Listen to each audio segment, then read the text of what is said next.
Comienza Notiestado, la información más importante al momento. Mantente conectado con nosotros para conocer la verdad de los hechos. Bienvenidos. Son las 8 de la mañana. Bienvenidos a una nueva emisión de Notiestado, el espacio donde la realidad del país se analiza con la Constitución en la mano. Les habla Angélica Díaz, quien los guiará en este análisis institucional, y nos acompañan dos panelistas expertas en Derecho Constitucional, María Villalobos y Juana González. Hoy ponemos bajo la lupa nuestro sistema democrático a partir del artículo de opinión titulado El registrador y el poder electoral, el fondo de una entrevista, escrito por el exfiscal Alfonso Gómez Méndez y publicado en el diario El Tiempo. En este texto, el autor toma como punto de partida una entrevista concedida por el actual registrador nacional para exponer el debate en torno al diseño de las instituciones electorales y la reglamentación de los mecanismos de participación ciudadana. Exactamente, Angélica. Y al desglosar ese diseño institucional, el artículo expone un contraste operativo claro. Por una parte, reconoce la capacidad técnica de la registraduría para garantizar la logística de las elecciones, incluso frente a amenazas de orden público. Pero, por otra parte, señala una limitación en el Consejo Nacional Electoral. El autor indica que, debido a su origen político, el CNE carece de la fuerza material necesaria para frenar el exceso de gasto en las campañas, a pesar de contar con las competencias legales para sancionar. Mucho gusto, soy Juana González. Así es.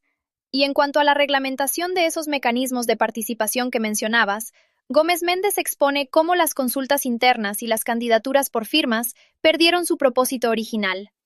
El texto detalla que figuras de larga trayectoria política utilizan la recolección de firmas para eludir responsabilidades partidistas y hacer proselitismo anticipado. Esto obliga a la registraduría a auditar hasta 40 millones de apoyos en tiempos muy reducidos y sin un control financiero estricto.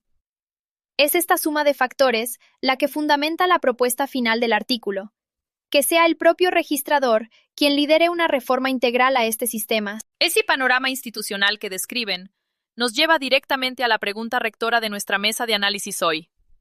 ¿Es posible una reforma estructural de la registraduría y de las funciones del registrador?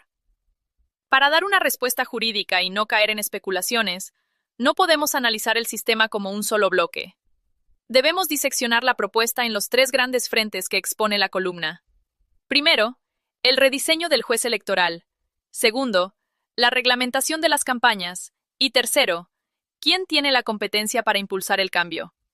Para orientar este análisis, en Notiestado formulamos las siguientes preguntas clave, para que ustedes en casa planteen su argumento y nos lo compartan en los comentarios. En primer lugar, y frente al problema del juez electoral, ¿qué mecanismo constitucional y qué órganos son competentes para reformar el origen político del Consejo Nacional Electoral y dotarlo de verdadera independencia? En segundo lugar, respecto al control de las campañas, ¿mediante qué vía jurídica se pueden regular las candidaturas por firmas y las consultas internas, salvaguardando el derecho a la participación política consagrado en la Constitución? Y finalmente, sobre el liderazgo de la reforma, ¿resulta viable y constitucional que el registrador nacional asuma la iniciativa legislativa para radicar y proponer este rediseño ante el Congreso? María, ¿qué puedes decirnos del primer interrogante? Buenas tardes, Angélica y audiencia. Bueno, modificar la naturaleza y el origen del Consejo Nacional Electoral no es un asunto menor. Exige una reforma profunda a la Carta Magna.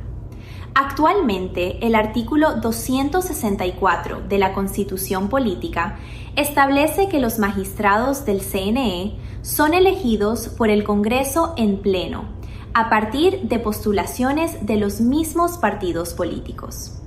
Para arrancar de raíz ese origen partidista, el órgano competente es el Congreso de la República, actuando como constituyente derivado. La vía jurídica exclusiva es el trámite de un acto legislativo, el cual debe superar 8 debates en 2 periodos ordinarios y consecutivos, tal como lo ordena el artículo 375 de la Constitución.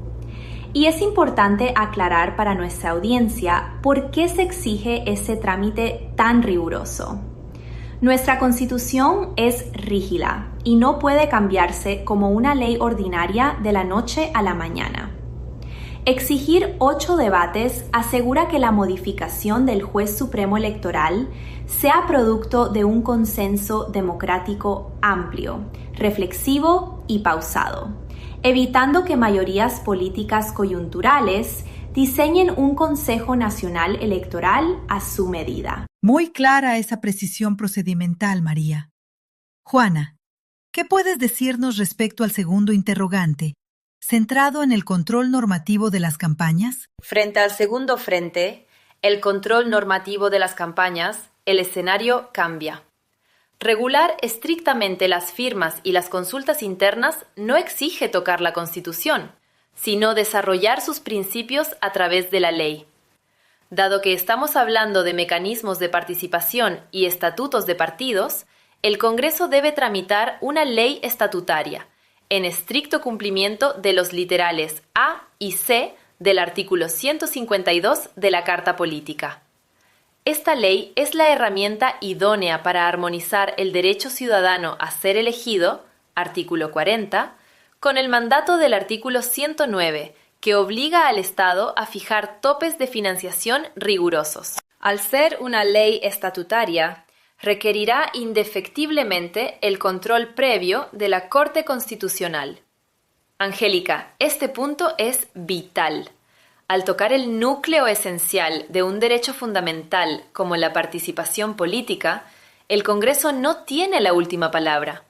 La Corte debe revisar el proyecto de ley antes de que sea sancionado por el presidente de la República. Esto garantiza que exigir pólizas, seguros o firmas certificadas no se convierta en una barrera discriminatoria que impida a los ciudadanos independientes acceder al poder, equilibrando el control financiero estricto con el pluralismo democrático que ordena nuestra Constitución. Excelente punto sobre el control previo de la Corte, Juana. Eso nos deja con el tercer y último frente delineado en nuestra estructura, el liderazgo de esta transformación. Retomando la propuesta con la que cierra Gómez Méndez su columna, ¿tiene el Registrador Nacional la competencia constitucional para radicar y liderar esta iniciativa legislativa? Tiene toda la competencia. Es una propuesta jurídicamente impecable. El artículo 156 de la Constitución le otorga facultad expresa al Consejo Nacional Electoral para presentar proyectos de ley en materias relacionadas con sus funciones.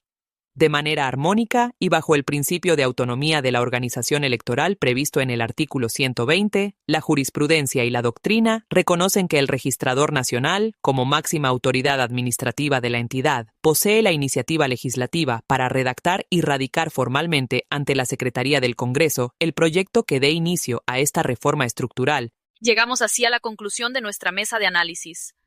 Retomando nuestra pregunta rectora, el veredicto en Notiestado es claro. Sí es jurídicamente posible y resulta estructuralmente necesaria una reforma integral a la registraduría y al poder electoral en Colombia. El modelo actual, evidenciado en el caso de estudio, presenta un desfase crítico. La solución viable y apegada a nuestro Estado social de derecho exige una intervención escalonada. Primero, la aprobación de un acto legislativo que despolitice el nombramiento de los magistrados del CNE para garantizar su independencia real. Y segundo, la expedición de una ley estatutaria que cierre los vacíos financieros en las consultas y candidaturas por firmas. Esta solución no sustituye la Constitución, sino que la fortalece, protegiendo la transparencia democrática, sin sacrificar el derecho ciudadano a la participación. Para la emisión de hoy, nuestro análisis jurídico y constitucional se fundamentó en la citación expresa de la Constitución Política de Colombia, específicamente los artículos 40 sobre derechos políticos, 109 sobre topes de financiación, 120 sobre la estructura de la organización electoral, 152 sobre el trámite de leyes estatutarias, 156 sobre iniciativa legislativa, 264 sobre la composición del CNE y 375 sobre la reforma constitucional vía acto legislativo. Asimismo, toda nuestra línea argumentativa partió del estudio de caso basado en el artículo periodístico titulado El registrador y el poder electoral, el fondo de una entrevista, del autor Alfonso Gómez Méndez, publicado en el diario El Tiempo, con fecha del 3 de diciembre de 2025. Agradecemos a nuestros analistas por su rigor y a todos ustedes por sintonizar Notiestado. donde la actualidad se lee en clave jurídica. Que tengan un excelente día. Comienza Notiestado, la información más importante al momento. Mantente conectado con nosotros para conocer la verdad de los hechos. Bienvenidos.